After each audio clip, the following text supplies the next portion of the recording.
Hello everyone, good morning. আশা করি তোমরা সবাই খুব ভালো আছো, আমিও মোটামুটি আছি। আজকে আমি বাসন্তী পুজো বাড়ি নিমন্ত্রণ আছে, আমার বাড়ির সবাই আমরা একসঙ্গে যাচ্ছি। তো বাসন্তী পুজো বাড়ি কোথায় যাচ্ছি, কার সঙ্গে গেলাম, কি করলাম, আজকে সব কিছু তোমাদের সঙ্গে শেয়ার করব। তো চলো। দেখো, এই কাপড়টা আমি পরবো। এই কাপড়টা আমার মা আমাকে দিয়েছিল, তো পরা হয়নি, অনেক দিন হয়ে গেছে, তো ভাবছি আজকে এই কাপড়টাই পরবো। এবার আমাকে কাপড় পরতে হবে, তারপর সাজগোজ গয়নাগাটি, এটা খুবই আমার কাছে চ্যালেঞ্জের। আমি একদম সাজতে পারি না, তো একটু হলেও সাজতে হবে। এমন কিছু জায়গা রয়েছে সেখানে না সাজলে তো হয় না। তো এবার আমি সাজাগুজু শুরু করছি, তারপর তোমাদের সঙ্গে কথা বলবো। সাজাগুজু কমপ্লিট, এবার আমরা বেরোচ্ছি, তারপর ওখানে গিয়ে তোমাদেরকে দেখাবো। তো দেখো, আমার ছেলে রেডি হয়ে গাড়িতে উঠে পড়েছে, এবার আমরাও গাড়িতে উঠে পড়েছিলাম। তারপর আমরা বেরিয়ে পড়েছি। আমরা যাচ্ছি ডানকুনিতে। ডানকুনিতে আমার ননদের বাড়ি। তো আমার নিজের ননদ নেই, আমার হাজব্যান্ড একাই, তো ওর জেঠুর মেয়ে, তো ওকেই আমরা ননদ হিসেবে মানি। তো ওই দিদির বাড়ি আমরা যাচ্ছি। তো ওদের বাড়িতে বাসন্তী মায়ের আরাধনা অনেক দিন থেকেই হয়, তো ওখানেই যাচ্ছি। তো সেই ফাঁকে গাড়িতে বসে একটু আমি আমার ছেলে ছবি তুলে নিচ্ছিলাম, আর আমার পাশে শ্বশুর শাশুড়ি ছিল, আর সামনে বসেছিল আমার হাজব্যান্ড। তো এই হচ্ছে আমার ননদের বাড়ি। ননদের বাড়ির এটা ঠাকুর দালান। এখানেই বাসন্তী মায়ের আরাধনা হয় 6 দিন।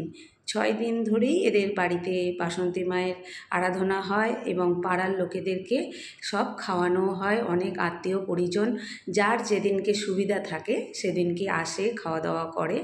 তো এই হচ্ছে মা বাসন্তী মা।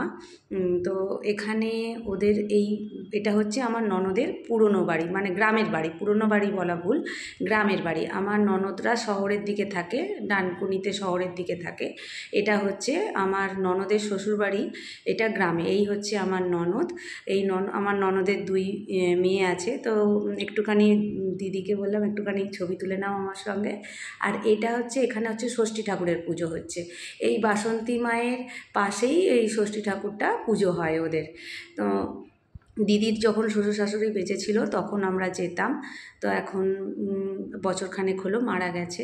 এটা হচ্ছে ওই গ্রামের বাড়িরই হচ্ছে ধানের গোলা। আগে এখানে ধান থাকতো, এখন থাকে কি না আমি ঠিক বলতে পারছি না, তবু তোমাদেরকে দেখিয়ে দিলাম। তো এটা হচ্ছে গোয়াল ঘর। এই ঘরের ভিতরে এখনও গরু আছে।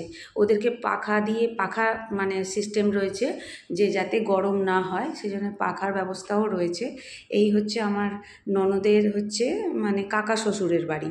সব মানে অনেকগুলো ওদের সব কাকা শ্বশুর আছে জামাইবাবুর। তো এখানে গাড়ি পার্কিংয়ের সব ব্যবস্থা ছিল, এখানে গাড়ি পার্কিং হয়েছিল। আর তারপর পুজোটা প্রায় একদম শেষের দিকে চলে এসেছিল, এবার হোমযজ্ঞ হচ্ছে।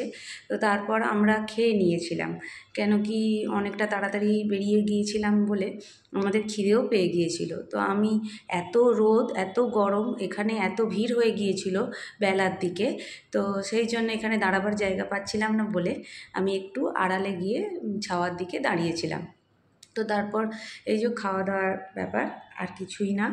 এরপর আমরা মানে সবাই তাড়াতাড়ি বেরিয়ে এসেছিলাম। তো তারপর লাস্টবারের মতো ঠাকুরকে একবার দর্শন করে আমরা চলে এসেছিলাম বাড়ি।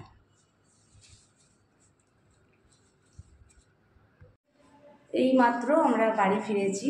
তো আমার ননদের বাড়ি থেকে আসতে আমাদের প্রায় ঘন্টাখানেক লাগে। তো ওখান থেকে তো অনেকটাই দূর আমাদের এখান থেকে, তো চলে এসেছি তাই তাড়াতাড়ি, একটু দিনের আলো থাকতেই চলে এসেছি। আর এই ছাদে চলে এসেছি, ছাদে এসে এবার জামা কাপড়গুলো তুলবো। সকালবেলা তো জামা কাপড়গুলো মেলে দিয়ে চলে গিয়েছিলাম, আর তোলা হয়নি, তো এবার জামা কাপড়গুলো তুলে নেবো। তো আমি আমার ব্লগটা শেষ করার আগে আমি রামনবমীর শুভেচ্ছা জানাচ্ছি আমার প্রিয় সকল দর্শক বন্ধুদেরকে। আর সেই সঙ্গে আমার ব্লগটা আজকের মতো এখানেই শেষ করছি। যদি আমার এই ব্লগ তোমাদের ভালো লেগে থাকে প্লিজ আমার চ্যানেলটা সাবস্ক্রাইব করো, আর অনেক অনেক লাইক শেয়ার দিও। টাটা।